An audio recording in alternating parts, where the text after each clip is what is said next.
Toi, dans les femmes que tu accompagnes à travers le programme Féminine Leader, est-ce que tu vois ce qui bloque les femmes à aller plus loin dans juste cette indépendance financière? Qu'il est indispensable de se réancrer dans une histoire beaucoup plus large pour être à même de pouvoir analyser la problématique auquel les femmes se confrontent et y trouver des solutions. Bonjour Kéra. Bonjour Pumba. Bienvenue sur Traceur de Voix et merci d'avoir accepté notre invitation. Pour les personnes qui ne te connaissent pas encore, qui vont découvrir aujourd'hui ton travail, est-ce que tu peux te présenter ton parcours, nous parler de Féminine Leader et qu'est-ce que tu défends aujourd'hui? C'est une vaste question. Donc, je m'appelle Kéra de Famille, je suis coach, à la base ingénieur. Ça fait 25 ans que je suis coach aujourd'hui et je me suis formée un peu partout dans le monde, au départ pour pouvoir accompagner des dirigeants dans leur évolution, parce qu'aujourd'hui les dirigeants, ils ont beaucoup d'impact sur leurs équipes et c'est important d'avoir une fine connaissance de soi pour être à même de pouvoir adapter ses comportements, ses stratégies, son influence. Et depuis 10 ans, plus particulièrement, je suis allée me former aux États-Unis sur des sujets qui touchent les femmes parce que je trouvais pas de méthode qui me permettait moi de pouvoir grandir et d'évoluer. Et donc voilà, depuis 10 ans, j'accompagne des femmes dans leur évolution et je dirais même dans leur révolution. Exclusivement des femmes aujourd'hui donc? Des femmes dirigeantes? Non, j'accompagne des femmes et des hommes, mais je communique plus spécifiquement sur les femmes. Pourquoi? Parce que je pense que le monde serait meilleur et qu'il y aurait plus de paix, plus d'écologie si on avait une parité dans toutes les instances de décision, quel que soit le niveau. Donc c'est vraiment accompagner les femmes à prendre leur place au sein des organisations et autour de la table de décision. Aujourd'hui, j'ai récemment lu dans la presse que la loi qui a été promulguée en 2021, c'est ça, concernant la représentation des femmes dans les comités exécutifs, qui imposait du coup dans les entreprises du CAC 40 30% de présence de femmes, finalement on se rend compte que les femmes ne sont pas vraiment aux commandes sur les décisions stratégiques, sur les décisions financières. Quel est ton retour là-dessus? Alors, c'est la loi Rixain. Donc, c'est une loi fondamentale. Je trouve que Marie-Pierre Rixain, c'est une femme absolument incroyable, d'un courage, d'une détermination.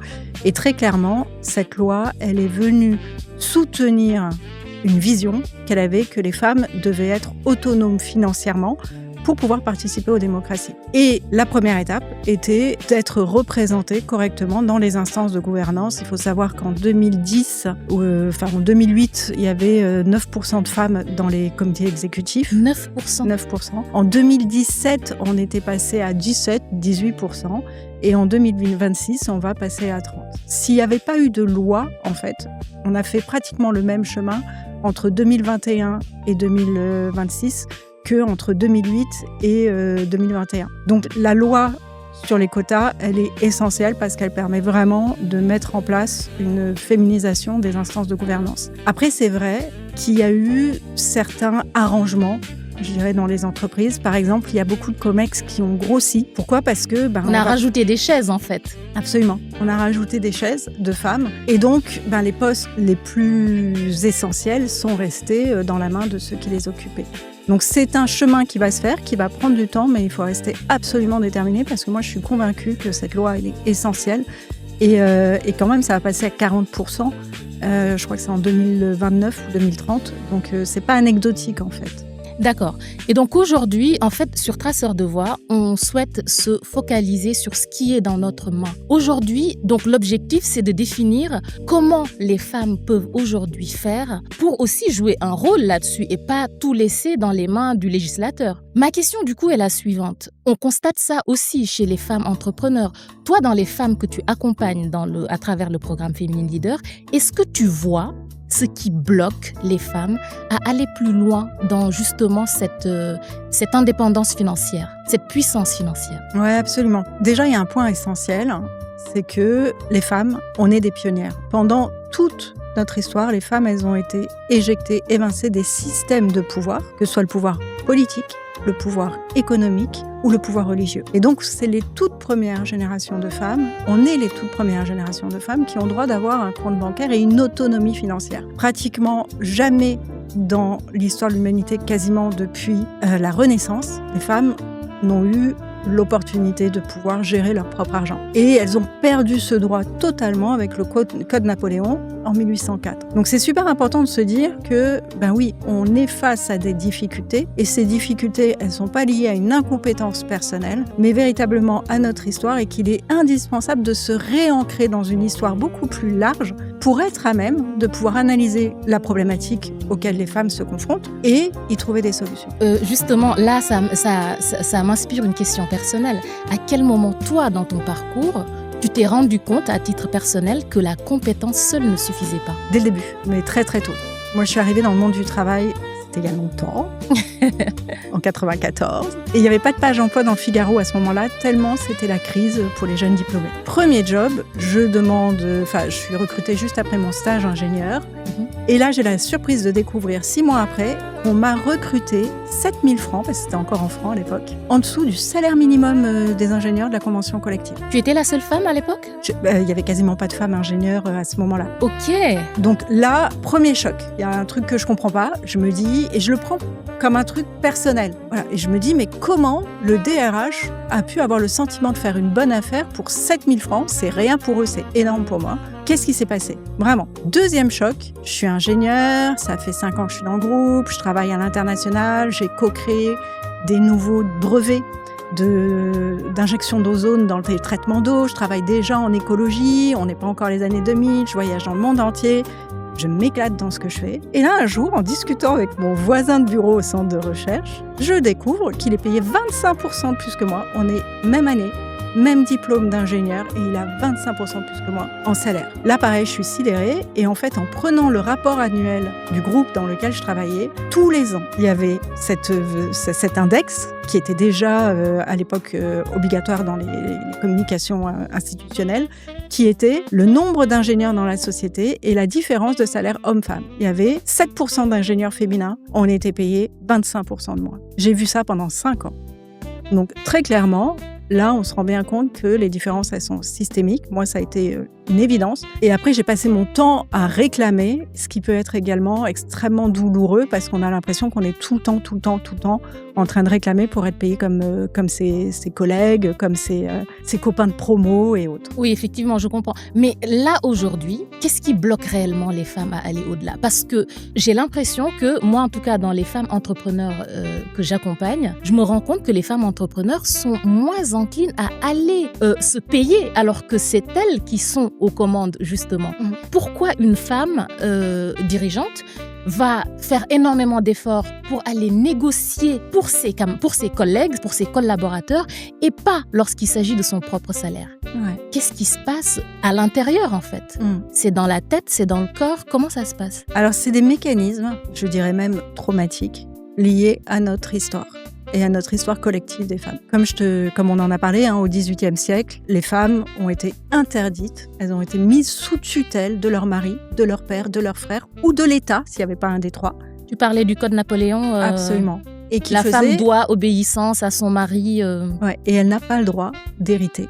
Elle n'a pas le droit de gérer son argent, même si c'est son argent. Elle n'a pas le droit de le gérer directement. En fait, elle est privée de toute autonomie financière. Il faut savoir qu'il y a des études qui montrent que quand il n'y a pas d'autonomie financière, il y a de la coercition derrière. C'est un vrai problème, le fait qu'on enlève l'autonomie de quelqu'un et qui ne peut plus assumer sa vie. Et à la même période, il y a beaucoup d'études qui montrent en France et en Angleterre également, que les femmes qui se retrouvent sans père, sans mari et qui doivent assumer quand même l'éducation de leurs enfants et qui vont gagner de l'argent seules, elles vont être qualifiées comme femmes de mauvaise vie, courtisanes. Donc le rapport à l'argent va être teinté de honte, teinté d'une vision négative de la femme qui gagne son propre argent.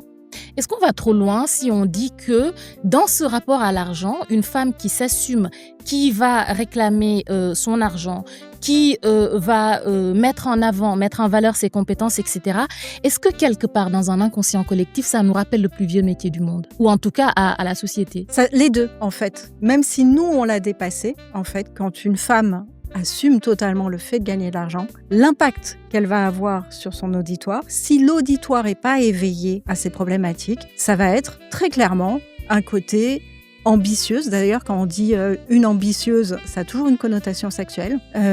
Quand on dit la négociation, quand elle est alliée aux femmes, alors je reprends, Il y a une étude qui montre il y a 48% des femmes qui ne négocient jamais leur salaire. Jamais. Jamais. Là, 49%? Ouais, 48, 49. 48%, Ouais. c'est énorme. Ça fait presque une femme sur deux qui ne négocie jamais son salaire. Et donc, il va attendre qu'on lui propose au mérite. On voit que c'est inefficace, parce que quand on voit que les écarts de salaire augmentent avec l'expérience des femmes et leur niveau dans l'entreprise, on voit que c'est pas efficace. Pourquoi elles y vont pas? Parce que justement, ça crée de la honte. Et ce tabou, on l'a profondément ancré. Et on voit que c'est de la honte parce que, comme tu l'as dit, ces femmes-là, généralement, quand il s'agit de négocier pour les autres, elles n'ont aucun problème. Voire, elles sont hyper compétentes. Absolument. C'est quand il s'agit de négocier pour elles, leurs valeurs intrinsèques, que les capacités s'arrêtent. Pourquoi? Parce que la honte inhibe nos capacités, totalement. C'est un système qui fait que ça nous coupe de notre expérience, de nos capacités cognitives et de notre capacité à développer une stratégie. C'est la double peine. C'est une, ouais. Mais 48% qui vont pas négocier, ça veut dire qu'il y en a 52% qui négocient. C'est une bonne nouvelle. Et donc là, en fait, ce qu'on observe, c'est que ces 52% qui négocient, 4 fois sur 5, on va leur dire non. Et ça, c'est super important. Pourquoi? Parce que on va trouver que leur exigence, elle est déplacée. Donc en fait, les systèmes de négociation et les systèmes de promotion et de rémunération, tels qu'ils sont faits aujourd'hui en entreprise, fragilisent les femmes. On a besoin de retravailler dessus parce qu'une femme et un homme ne vont pas avoir la même chance d'obtenir le même salaire et d'être justement payés, parce que quand c'est une femme qui demande, 4 fois sur 5, on va lui dire non. Et on va trouver cette exigence déplacée. Et quand on va lui donner, ça va avoir un impact sur le reste de sa carrière. Donc ça met en place d'autres mécanismes, notamment qui a été très profondément étudié aux États-Unis, qui est le principe de modestie. Les femmes, de fait, ce qu'elles font, c'est que quand elles demandent, elles vont demander moins, des plus petites sommes, pour être sûres que ça ne crée pas de la tension dans son auditoire. C'est ça qui se joue au moment de la négociation alors? Ce qui se joue, c'est je vais demander un petit peu, comme ça je vais pas encourager le refus. C'est des mécanismes inconscients. D'accord. Donc c'est même pas, on va le faire pratiquement automatiquement pour pouvoir faire en sorte de faire passer sa demande. Et c'est en ça que cette prise de conscience, elle est fondamentale.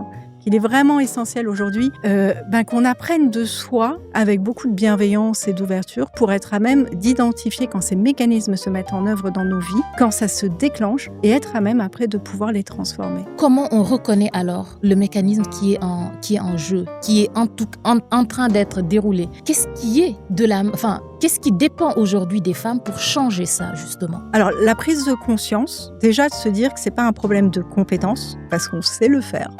On sait très bien le faire pour Absolument. les autres. Voilà.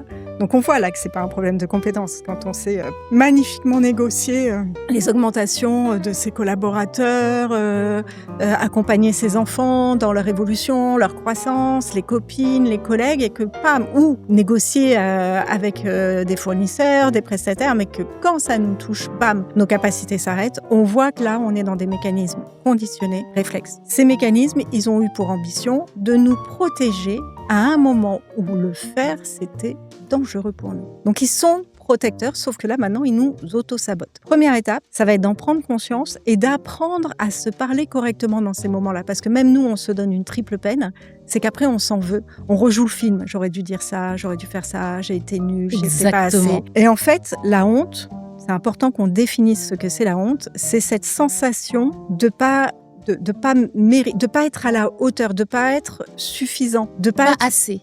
De pas être assez, mais d'être défectueux dans son identité. Ouais. Oui. Et ensuite, très souvent, ça s'accompagne de culpabilité. Et la culpabilité, c'est la faute. C'est je remets en cause mes comportements qui sont issus de cette insuffisance identitaire. Donc c'est une double peine en fait. Et puis là, on a tout un langage qui nous dit on rentre complètement dans un cercle vicieux en fait. Tyrannique. On se reproche et puis on a honte et puis on n'y va pas et d'accord. Et après ça bloque, c'est parce que la honte, ça fait très très mal physiquement. Ces mécanismes traumatiques, comme tu l'as dit tout à l'heure. Ce qui se passe dans le corps. C'est physique, c'est des mémoires sensorielles. Il n'y a pas de mots, en fait, dans nos traumas. C'est des mémoires sensorielles. Là où ça s'enregistre, c'est à la fois dans le cerveau limbique, qui est le cerveau des émotions, mais également dans le système nerveux, dans le corps et dans les cellules.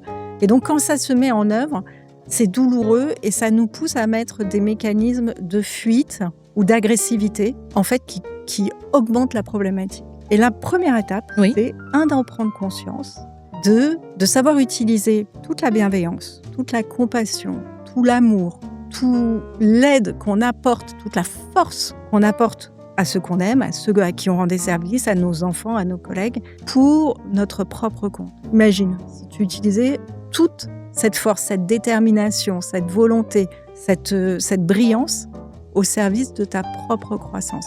On devient le nouveau territoire à découvrir. Et la première étape, ça va être d'aller à la rencontre de ça et des éléments déclencheurs de ces mécanismes réflexes, parce que c'est pas tout le temps. Ok, les éléments déclencheurs, donc il s'agit de les identifier du coup. Absolument. Très Dans bien. quelle situation ça se passe et ça se répète?